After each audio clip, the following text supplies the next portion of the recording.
Alright people, it's here! The final trailer for James Gunn's Superman has officially landed, and after piecing together all the TV spots, international promos, and new footage, we have our clearest picture yet of the new DCU. And let me tell you, this isn't your daddy's Superman, it's not even your slightly older cousin's Superman. This is something else entirely. We're talking about a world where superheroes are old news. The Justice League is called the Justice Gang, and Lex Luthor looks like he's about to tell you your form at the gym is trash. The internet is buzzing with theories and hot takes, but we're going deeper. We've freeze-framed every shot, cross-referenced every interview, and uncovered the details and Easter eggs that tell the real story of this movie. So grab your cape because we're about to break it all down. Lex Luthor is an evil alpha bro.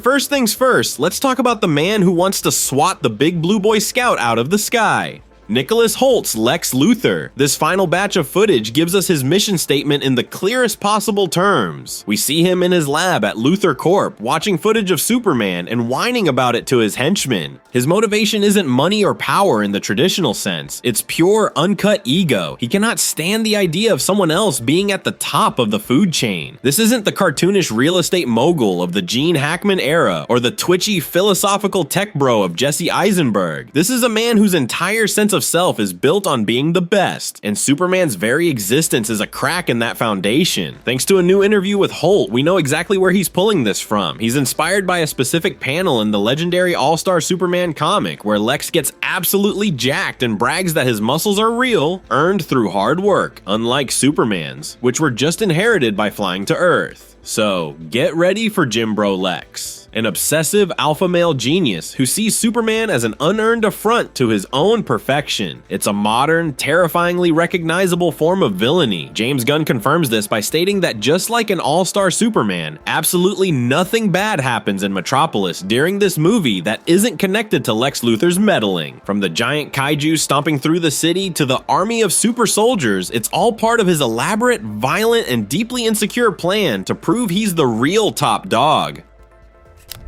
A world full of freaks.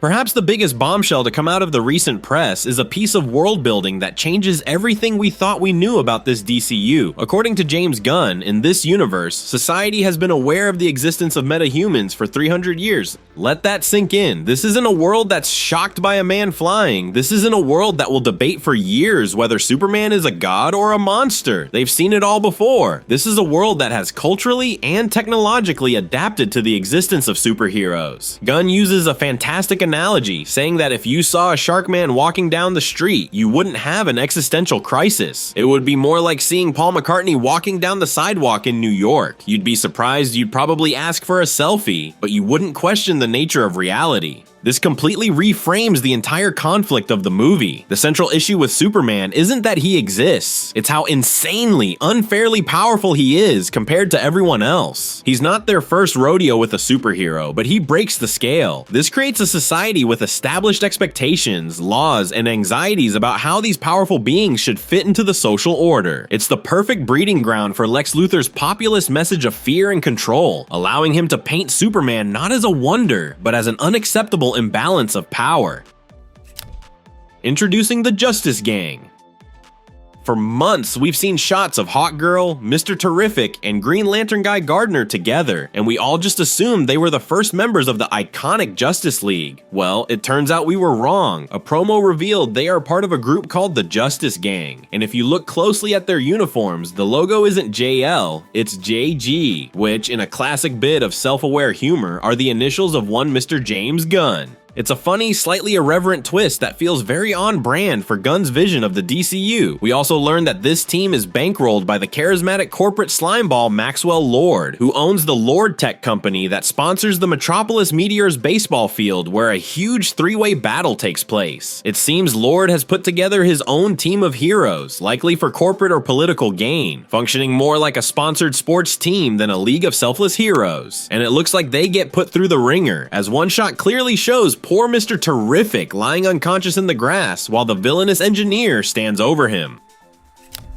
Lex's pocket dimension of pain. We finally have an answer for that bizarre, cubic-looking location where we see Lois Lane and Mr. Terrific looking very out of place. This isn't Bizarro World, as some fans guessed it from the blocky structures. It's almost certainly the Quantum Unfolding Chamber, or Q Chamber, a piece of advanced technology first introduced in Gunn's Peacemaker series. In Peacemaker, it's a pocket dimension used for storing helmets and gear in a space bigger on the inside. Gunn himself confirmed we'd see more of that tech in Superman, and it looks like Lex Luthor has scaled it up for much more sinister purposes. The theory is that this is Lex's personal, off-the-books prison and laboratory, a place where he can contain and experiment on metahumans far from the prying eyes of the law. We see the mysterious Hammer of Bravia emerging from this same location, and it's also the setting for a massive heat vision battle between Superman and the villain Ultraman. The Ultraman question and a crazy cameo. Speaking of Ultraman, all the movie's promotional materials are being incredibly secretive about him. We don't know who the actor is, and fans have been speculating that it could be a secret Henry Cavill cameo, a meta commentary on the change of actors. Let's be real, that's probably not happening. As the source material points out, Gunn has been very deliberate about setting a specific tone for this movie, and that kind of fourth wall breaking humor feels more at home in a Deadpool movie than in the earnest world he's building here. However, that doesn't mean a Cavill cameo is impossible. A far funnier and much more likely theory has emerged. In the background of one shot, we see a poster for a Metropolis musical called 8, presumably a Hamilton-style show about King Henry VIII. The wildcard theory? Henry Cavill cameos as the egotistical musical theater star of 8. It's exactly the kind of unexpected, hilarious, and slightly absurd gag that Gunn would absolutely pull off. The Easter egg lightning round. The final trailer also gave us an absolute goldmine of smaller details and nods, some of which the hardcore fans will definitely appreciate. For instance, in the Fortress of Solitude, we see Superman being healed by his 4 loyal robots after a tough battle. We already know the star-studded voices behind 3 of them, but it's heavily speculated that the 4th will be voiced by none other than Michael Rosenbaum, who famously played Lex Luthor for years on Smallville. The idea of the most iconic Lex Luthor actor voicing one of Superman's most faithful servants is a perfect ironic tribute for fans who have been with these characters for decades.